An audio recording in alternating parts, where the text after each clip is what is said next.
Ya está, Franco se murió, pero después de la dictadura, ¿cómo llegamos a la democracia actual?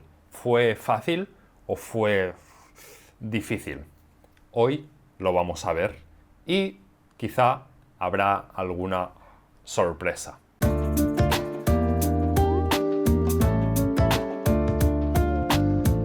Hola, pues sí, en 1975 Franco muere y empiezan a pasar cosas, ¿no? Empieza la transición a la democracia.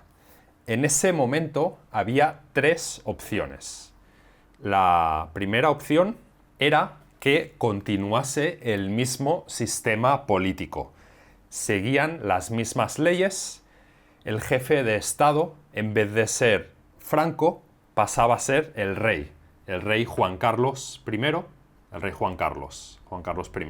La segunda opción, que es acabar con el franquismo de manera radical, romper el régimen hasta ahora y hacer algo completamente diferente. Y luego la tercera opción, que es un punto intermedio, es ir cambiando el régimen actual, ir cambiando las leyes para llegar a la democracia.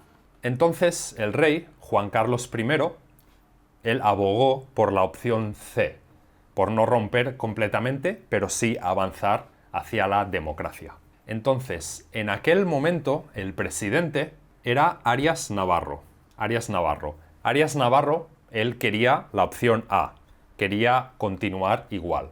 Pero la sociedad en general quería cambios. Había muchas manifestaciones, había muchas huelgas, muchas personas que decidían dejar de trabajar para hacer presión, y los partidos de la oposición, los partidos en contra de la dictadura, del franquismo, cada vez estaban más activos, hacían más cosas. Y mientras tanto, ETA seguía con el terrorismo. ETA, que era el grupo terrorista a favor de la independencia del País Vasco, Y por todo esto, Arias Navarro dimite, deja de ser presidente. Entonces, el rey nombra a Adolfo Suárez. El siguiente presidente es Adolfo Suárez. Entonces, Adolfo Suárez ya de antes trabajaba para la dictadura, ya trabajaba con el franquismo, pero vio los cambios que había en la sociedad y empezó a dar pasos hacia la transición. Hizo legal el derecho de reunión a grupos de personas, reunirse sin tener que pedir permiso, de asociación, crear asociaciones de diferentes tipos, de manifestación, que las personas pudiesen manifestarse en la calle, en sitios públicos. También sacó de la cárcel, sacó de las prisiones a muchos presos políticos del franquismo. Y empezó conversaciones con el PSOE y con el Partido Comunista, que sus líderes eran Felipe González y Carrillo. Entonces, en 1976 se hace una reforma política, se cambia la forma del Estado, se crea un sistema bicameral, un sistema de dos cámaras, con un Congreso y un Senado, que es el sistema que sigue hoy en día, donde todas las leyes se eligen por votación. Hay que votar siempre las leyes nuevas. Entonces los diputados, el gobierno de aquel momento, lo aprueba este cambio y se hizo un referéndum. Se hizo pues una votación, un referéndum, donde los ciudadanos podían votar para decir si estaban de acuerdo o no en este cambio.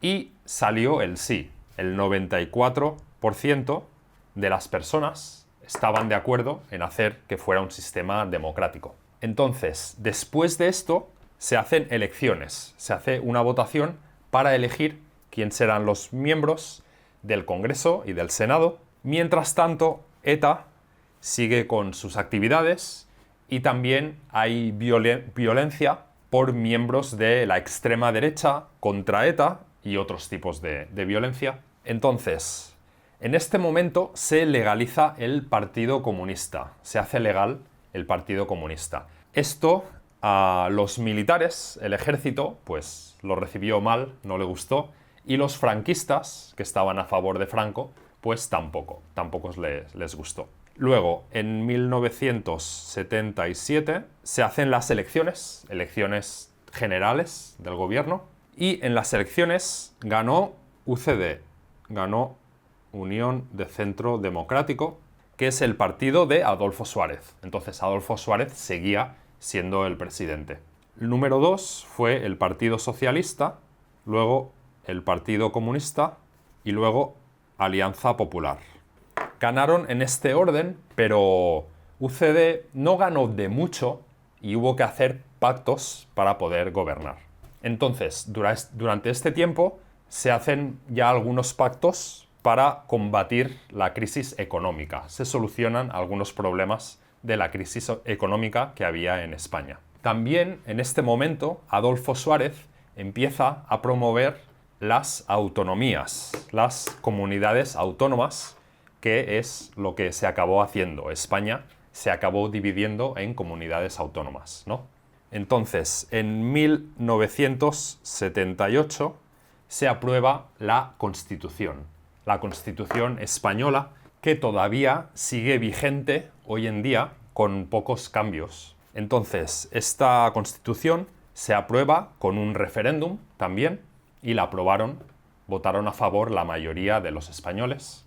Entonces, esta Constitución dice que España es un Estado social, un Estado que cuida de sus ciudadanos, ¿no? Incluido el derecho a la vivienda, por ejemplo. Luego, cómo se aplique en la práctica es otra cosa, ¿no? Pero menciona diferentes derechos que tienen todas las personas. Y define el Estado como un Estado democrático.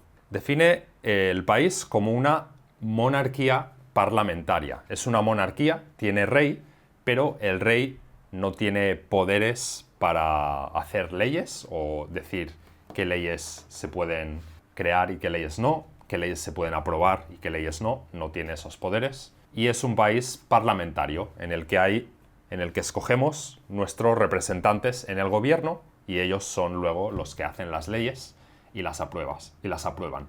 También dice que España es un país indivisible, que no se puede separar en varios países. Y también reconoce el derecho a las autonomías.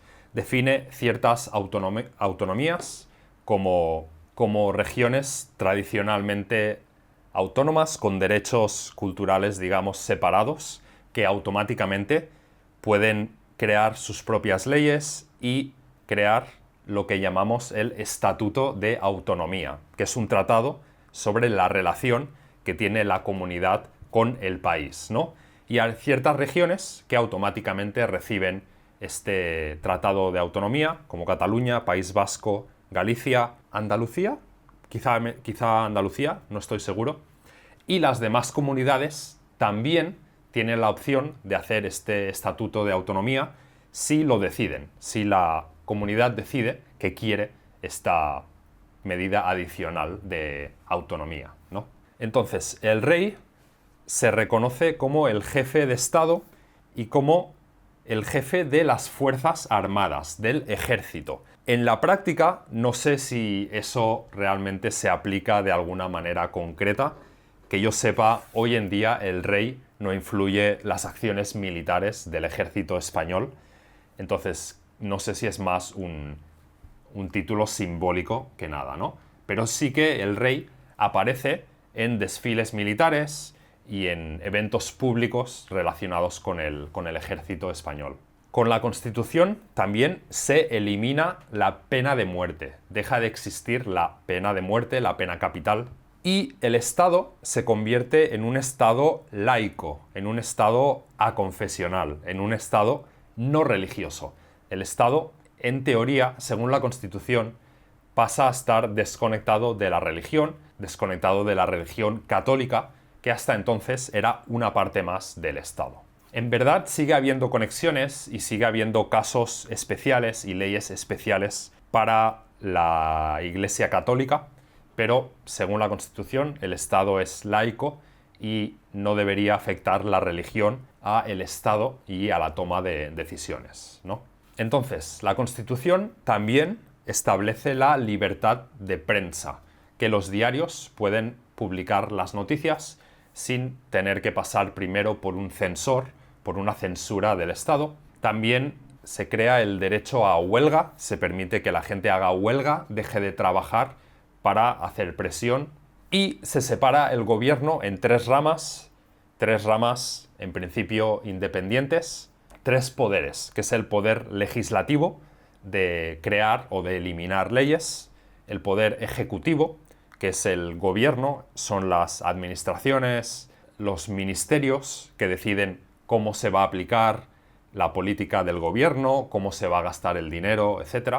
Y el poder judicial, los jueces que aplican las leyes y aplican las condenas en caso de que alguien haga cosas ilegales, ¿no? Entonces, después de aprobar la Constitución, se vuelven a hacer votaciones generales y otra vez vuelve a ganar Adolfo Suárez. Pero ahora no está tan claro que Adolfo Suárez tenga la capacidad de gobernar por el resultado, porque hubieron también votaciones municipales de los municipios, de las ciudades y pueblos de España, y el PSOE ganó bastante más.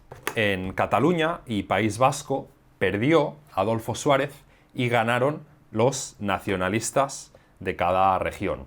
Entonces, en 1979, además, hubo una crisis por el precio del petróleo, subió el paro, subió mucho la cantidad de gente sin trabajo y también empeoró la actividad de ETA. Empezó a haber más actividad de ETA. Entonces, esto creó tensiones incluso dentro del partido de UCD. Empezaron a haber diferentes opiniones sobre la política exterior, sobre el trato con el extranjero, con otros países. Y el presidente cada vez tenía menos y menos apoyo, menos personas que lo apoyaban, y se hacía más difícil pues estar a cargo del gobierno. Entonces, Felipe González, del PSOE, aprovecha esto para hacer una moción de censura. Una moción de censura es un debate y una votación en el gobierno para decidir si hay que quitar al presidente del gobierno. Entonces, esta moción de censura no tiene éxito, falla, pero solamente el debate, que se muestra en televisión y tal, hace que Felipe González gane más popularidad entre los ciudadanos. Entonces, cada vez hay más presión y en el 81 Adolfo Suárez dimite, se va, dice, me voy, ya no soy presidente. Entonces el presidente pasa a ser Leopoldo Calvo Sotelo. Pero en el momento en el que se estaba sustituyendo, que se estaba aprobando el nuevo presidente, hay un intento de golpe de Estado. Un militar, Antonio Tejero, entra en el Congreso y secuestra a los congresistas. Mientras esto pasaba, en Valencia el ejército sacó tanques a la calle y en Madrid se ocuparon estaciones de radio y de televisión. Este golpe de Estado falló. El rey se opuso al golpe de Estado y, al parecer, tuvo contactos con otros generales del gobierno, con otros generales del ejército, para que no se uniesen a este golpe de Estado. Y 2 días más tarde, finalmente, Calvo Sotelo lo nombran como presidente, pero su partido, UCD, cada vez estaba más inestable y el PSOE cada vez estaba más fuerte. Y en 1982, otra vez se hacen elecciones y el PSOE gana con mayoría absoluta, gana más de la mitad de los asientos del Congreso. Y esto se considera por muchos la normalización de la democracia, el momento en que se prueba que puede cambiarse el gobierno, que no era simplemente una continuación del franquismo, pero haciendo como que era una democracia, cuando en verdad no lo era, sino que sí, realmente era una democracia, el gobierno podía cambiar y se podían elegir a otros partidos, ¿no? Entonces se considera el periodo de transición desde el 75 hasta 1982, y esto marca el momento en el que España se va a poder integrar mucho más en el resto de democracias europeas y ser considerado más o menos un igual con los demás países europeos. Y aquí se acaba la serie de la historia de España. Sí, sí, este es el último episodio. Gracias por seguirnos, por ver todos los episodios de esta serie, si los habéis visto. Decidnos si queréis que hagamos, quizá podemos hacer un episodio extra sobre la historia moderna, sobre la historia contemporánea de España, los últimos años, hasta la desaparición de ETA, y quizá hechos más recientes como la guerra de Irak, etcétera, ¿no? Cosas más que han sucedido, digamos, desde el 82, quizá hasta el año, no sé, 2010 o así, podríamos quizá hacer un episodio adicional. Si no, pues os esperamos en las siguientes series que vamos a hacer, que estamos pensando en hacer series sobre la historia de países de Latinoamérica. ¿Vale? Venga. Adiós. Y no os olvidéis de visitar la web de Dreaming Spanish. Podréis ver cuántas horas, cuánto tiempo de vídeos habéis visto en total. Podréis buscar vídeos de diferentes dialectos, con español de España, español de México, de Colombia, y podréis ver vídeos de los temas que más os interesen.